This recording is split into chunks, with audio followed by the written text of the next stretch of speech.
Yeah, I'll react to that, sure. Torture. Fun. Not really. Hey, guys. Original link to the video from the History Squad. Great channel. Top of the description. Preemptive like law, order, and punishment in medieval times. Let's go. Let's learn. Hope everyone's doing well. Hi, Hey. my name's Kevin Hicks. great. Welcome to the History Squad. Now, today's video has been voted in by my Patreon members. Hey, guys, thanks a million.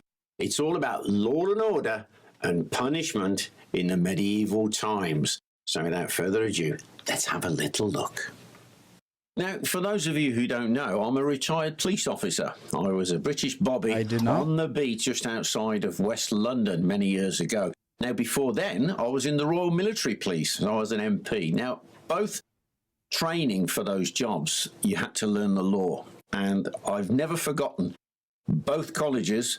One of the first things they told us when we were learning the law is, you've got to go back to Saxon times. You must understand about English common law.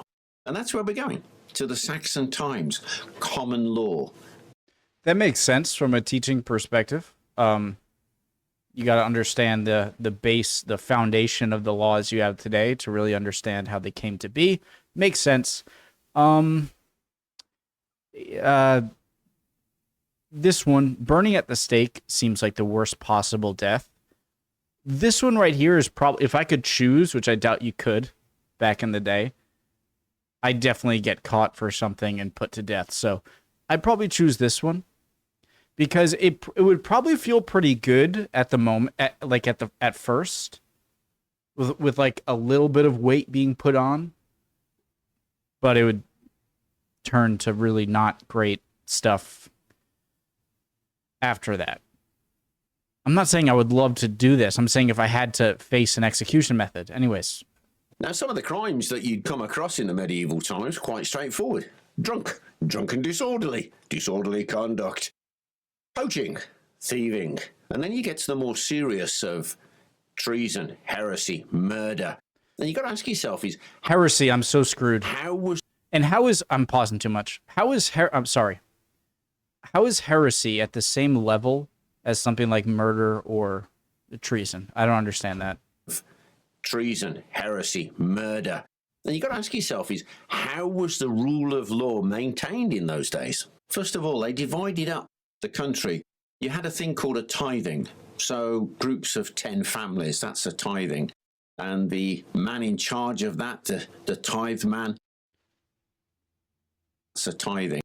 You had a thing called a tithing. So groups of 10 families, that's a tithing. And like a neighborhood? The man in charge of that, the tithe man, he was responsible for that little group of people. And minor crimes that were committed, they would sort it out. But then if you group those together, you will then end up with the 100 and the hundredsman. He would deal with the more serious crimes.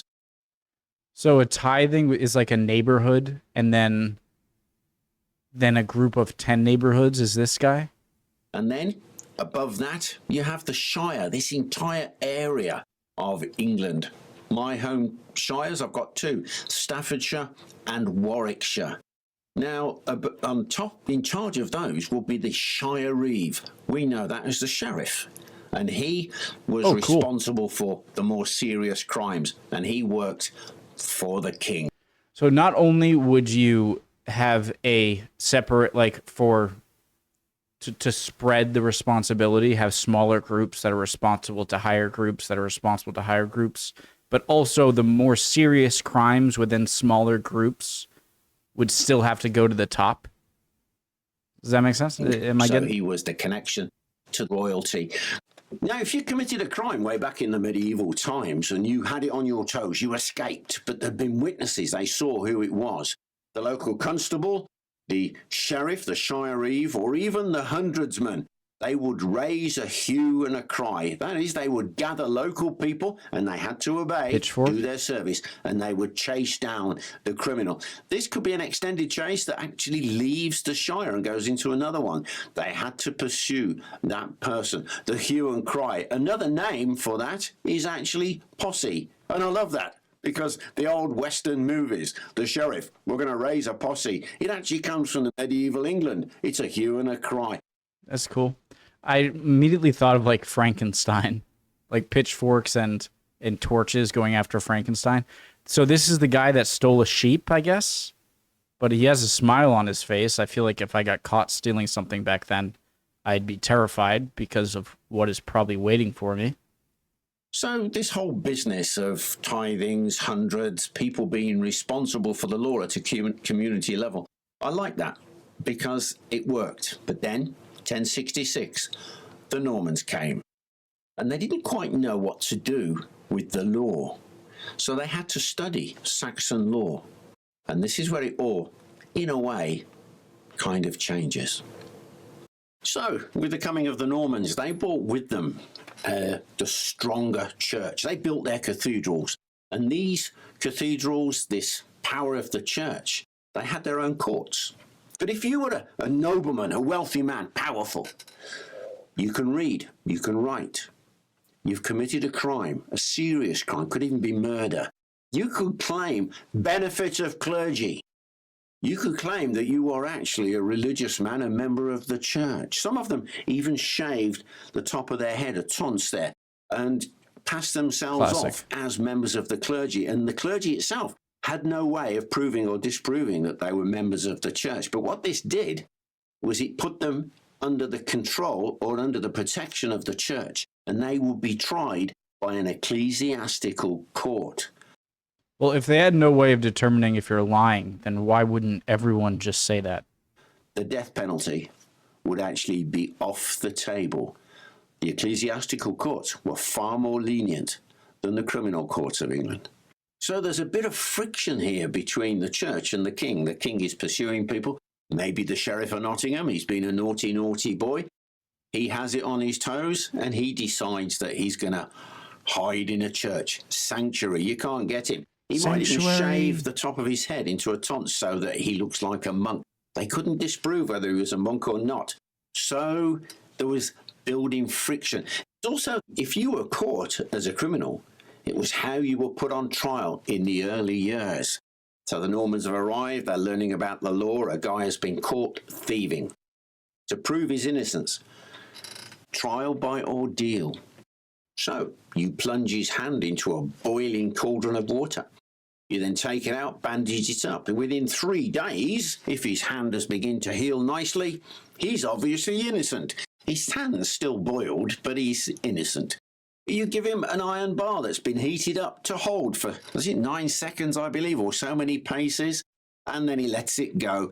Bandage up the hand. If it begins to heal in 3 days, it's a sign of his innocence. Or drop him in a massive vat of water. If he sinks, he's innocent. If he floats, he's guilty. Okay. It reminds you of like the Salem witch trials. Okay. If he sinks, he's innocent. Well, that would be easy because anyone who's ever swam before, if you blow out your air bubble, or blow out your air, you sink much faster. And so that would be an easy one. I would say, yes, give me that one. Put me in the regular water. Don't burn my hand. Because, so are they like, because they can't communicate with God or something, that whoever they think they're, that, if they're not healing, then that's a sign that like the Almighty isn't healing this person. And so clearly they were guilty and meant to go. But I'm just surprised by the lack of trial and error sort of thought that, well, how would you know? Yeah, well, I'm saying I would want this one because all you'd have to do is blow your air out and you'll sink right to the bottom. Have you ever tried to sink yourself in a swimming pool? You always come back to the surface, don't you? Exactly, but just blow your air out. You have the air in your lungs. So the church had to monitor these ordeals, these trial by ordeals. But of course, if you were a bit of a nobleman, a knight, or even a man-at-arms, you're up there, you could choose to be tried by combat.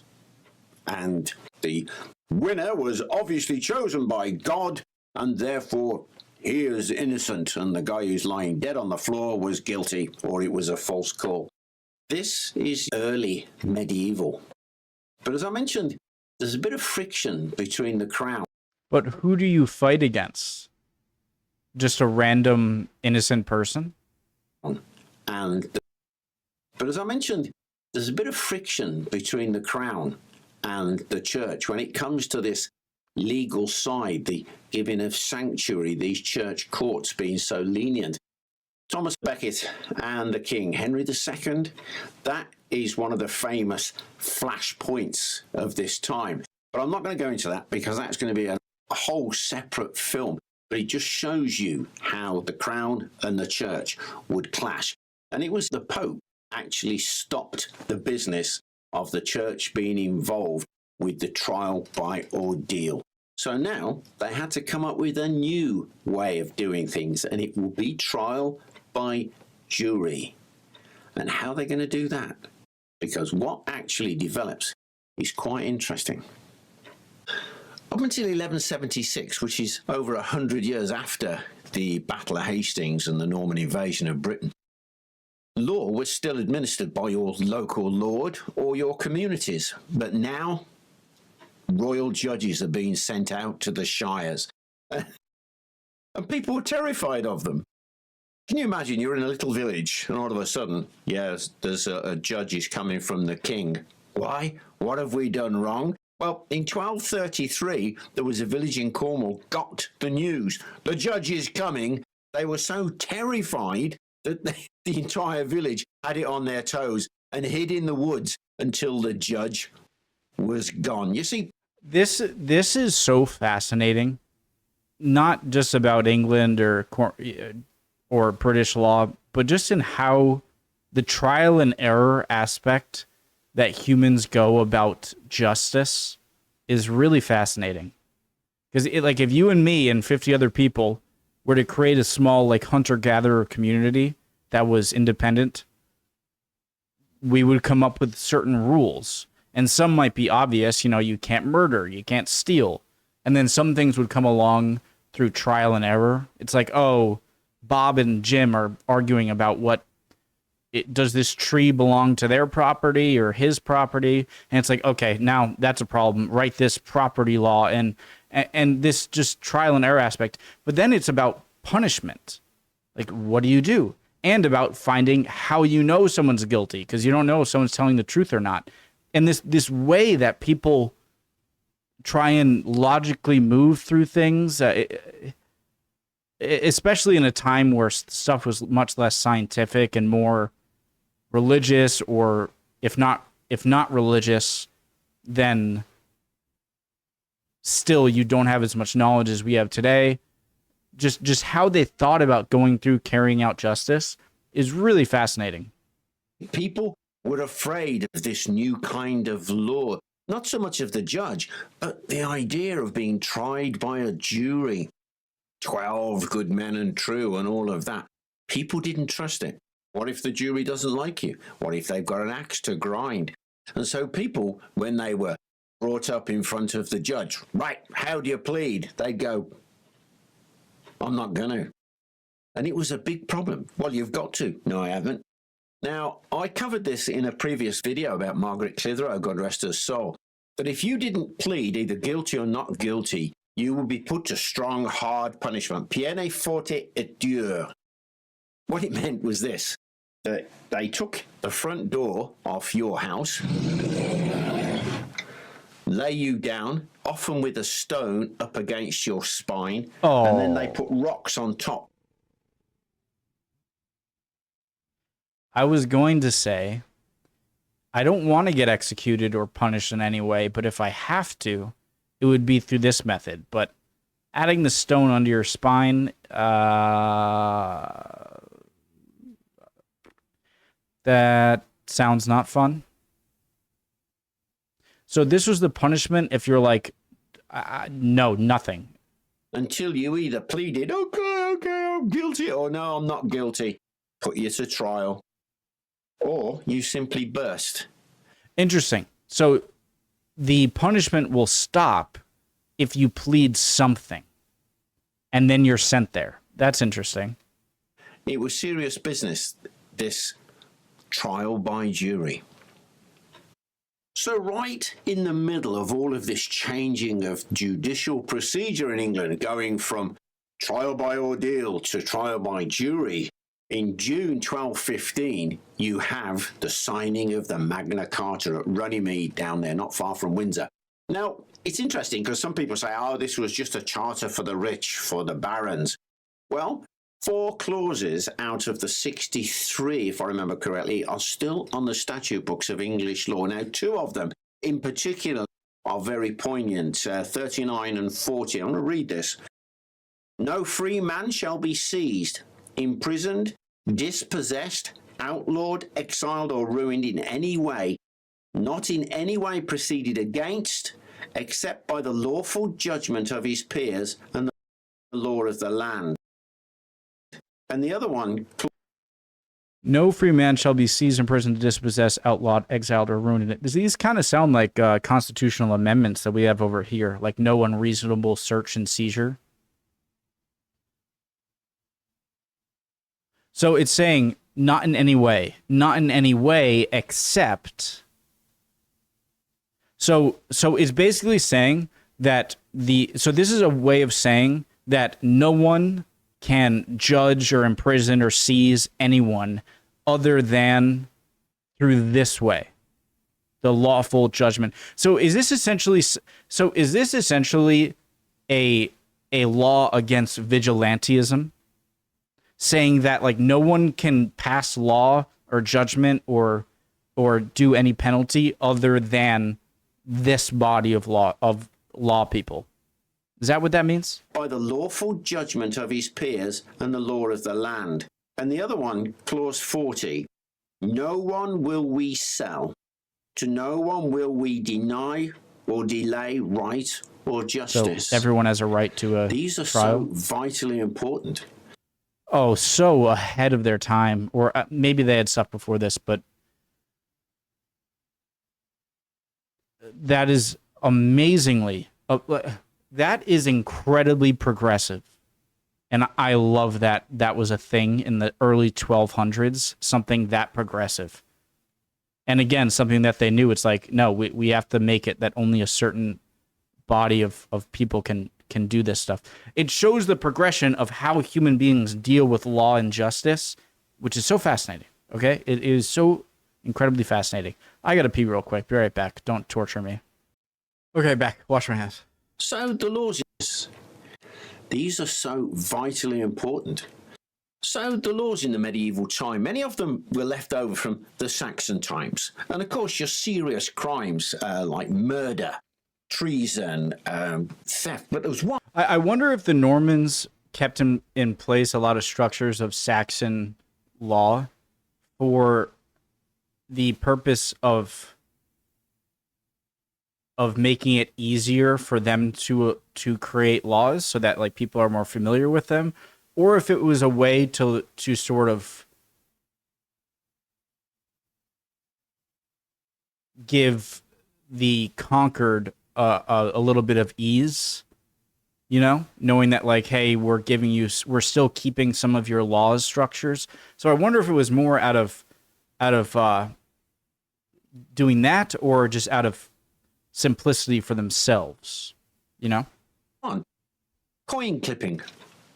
If you were clipping the silver off the edge of the coins to melt it down and make other coins, that was regarded as treason, and you will be hanged and burned for that. Oh. It was so important, actually, they changed the design on the coins. They used to have a very short cross, but this one here has got a long cross, so you can tell if it's been clipped. A very serious crime.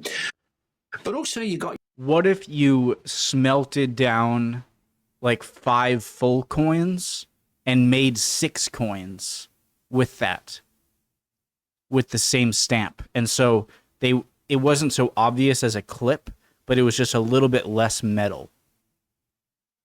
Okay, I'd be hung and burned. Your ecclesiastical crimes against the church, heresy and blasphemy, all of these. But the king himself added new laws by royal decree. In 1198, King Richard I banned, outlawed the hunting of the royal deer in the royal forest. If you were caught, the punishment was severe. It was blinding and castration. So they cut off your genitals. But blinding, hot iron against the eyes would melt the eyes. Another one I'd read about was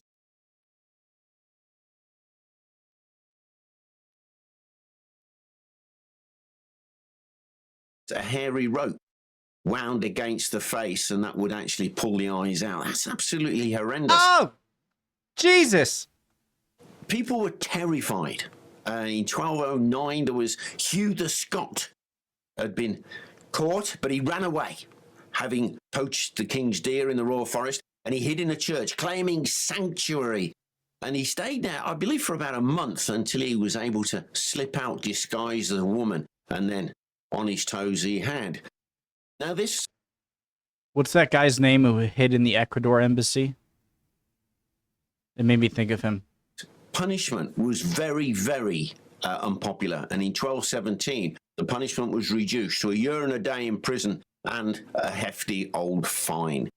So it's interesting, isn't it, how these laws affect people? Because it does seem a little bit disproportional. It's like, oh, they stole something here. Well, do this and that. Yeah. Oh, they killed one of your deer on your property. Pull his eyes and balls out right now.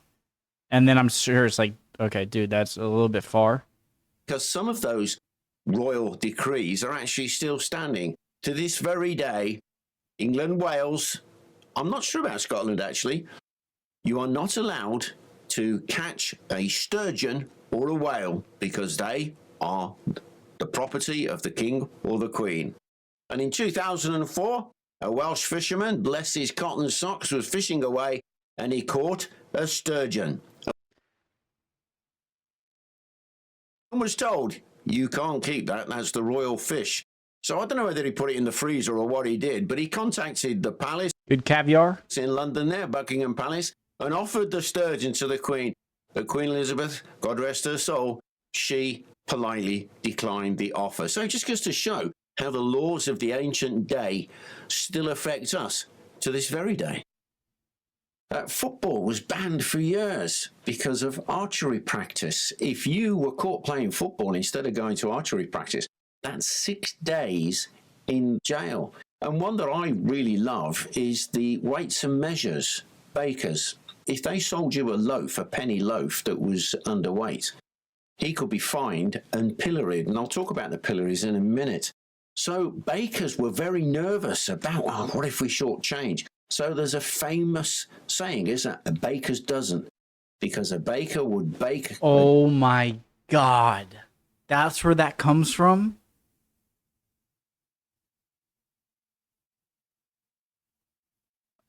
That's genius, because it's kind of you kill two birds with one stone. You avoid ever being caught cutting short. Also, you can say like, hey, you get 13 instead of 12. That's smart, and that's awesome. That rolls and that I learned that an extra one. 13 is a baker's dozen, just in case his weight was wrong. So some of the laws were a little bit interesting. I didn't know that. Strange. I like the one for the archers, that if you shot somebody on the archery range as they were You'd crossing have to be and shot? you were shooting, tough luck on them. You're safe. Oh.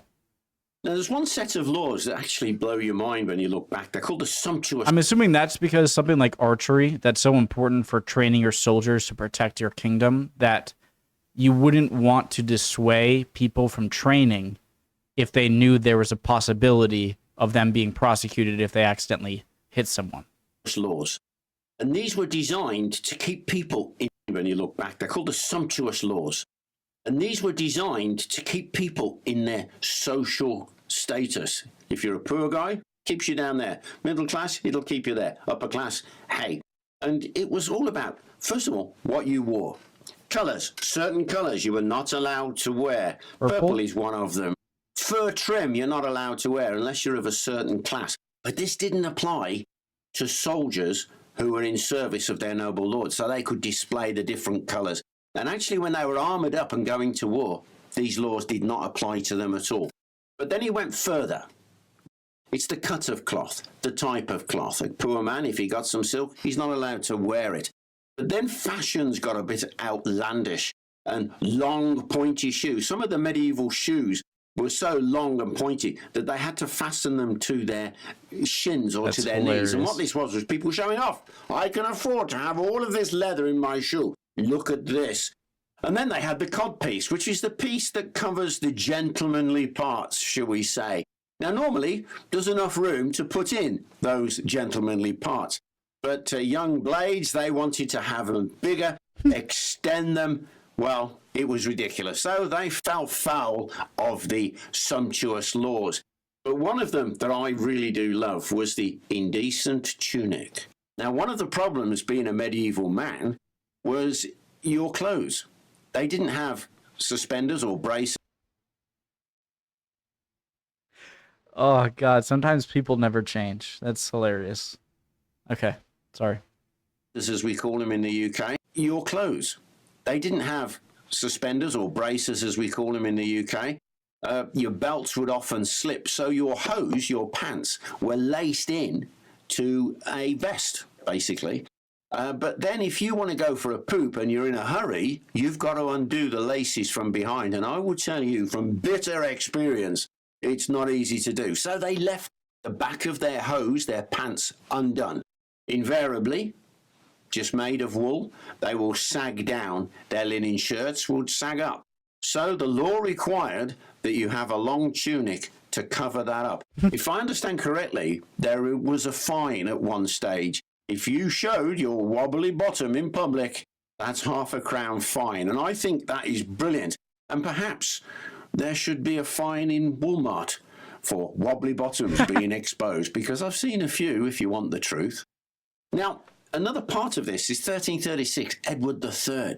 He was very conscious of gluttony, how the lower orders were enjoying lots of food. So he actually passed a law that you can only have 2 courses during the course of a meal, except at holidays like Christmas and Easter. Then you could feast as much as you like. It was always the attempt of those up there trying to keep those down there in their place. But who was it who actually went to catch you? Me as a police officer, I was a constable.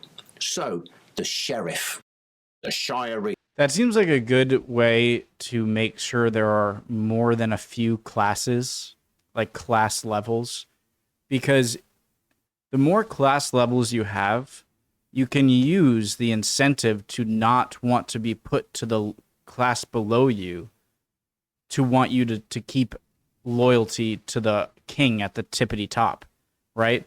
And so if you have like 7 classes rather than 2 or 3, then that'll make it so even if you're the class, like 1 or 2 classes below the very bottom, you'd still rather not go to the class below you, and so on.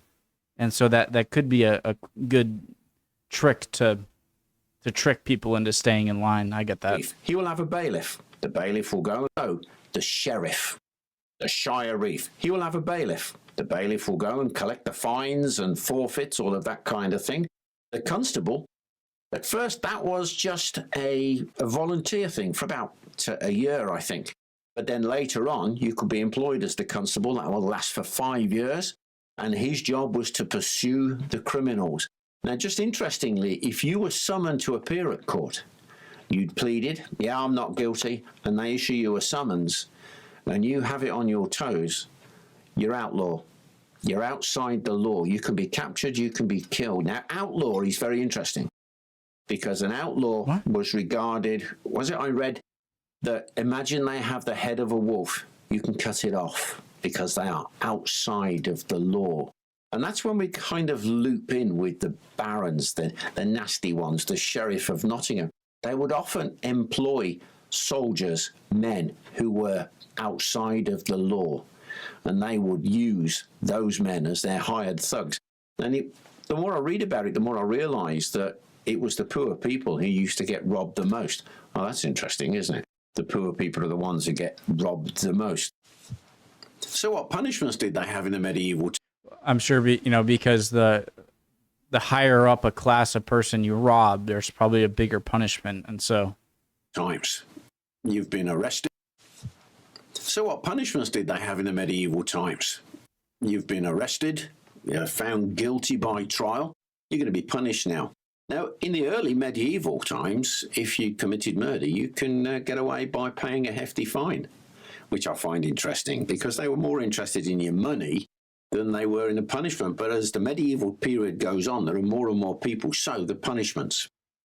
You can be pressed if you do not plead. If you clip a coin, it's treason. And the law wanted to make an example of you. So the punishment was quite severe. It could consist of you being hung, drawn, quartered, or hung and then burned. Some people would prefer you to be burned alive because it was regarded as one of the most serious crimes. If you have committed murder, straightforward thing, they will hang you. Now, apparently each village and town had a gallows just outside of the entrance. It might just be a hanging tree, or it may actually be a gallows. Outside of Warwick, they used to have Gallows Hill, where the gallows actually stood. But these two I find interesting, the stocks and the pillory. Now, the stocks were used for lesser crimes, such as being drunk and disorderly. They were a form of humiliation. The stocks often had wheels, so the stocks would be wheeled out into the middle of the market square where most of the people were. You'd be sat in there, you can't escape, and the locals could have a good old laugh and jeer at you. Now, these were still in use in my county of Warwickshire till the mid-19th century. But they I thought he was going to say when he was younger for a second. Still, it's kind of crazy. Had to have a constable on duty to safeguard you. But if you were pilloried, your head and your arms are actually trapped, and you are at the mercy of the crowd. And many a person who was put in the stocks was killed because they would pelt you with rotten fruit. Well, that's what you see in the films, isn't it? This is the medieval times. Are you going to have very much rotten vegetables, or are they just going to eat it before it goes rotten? How about throw... Jeez, I guess one of the worst punishments you can have is just telling everyone whatever you do to this person is fine.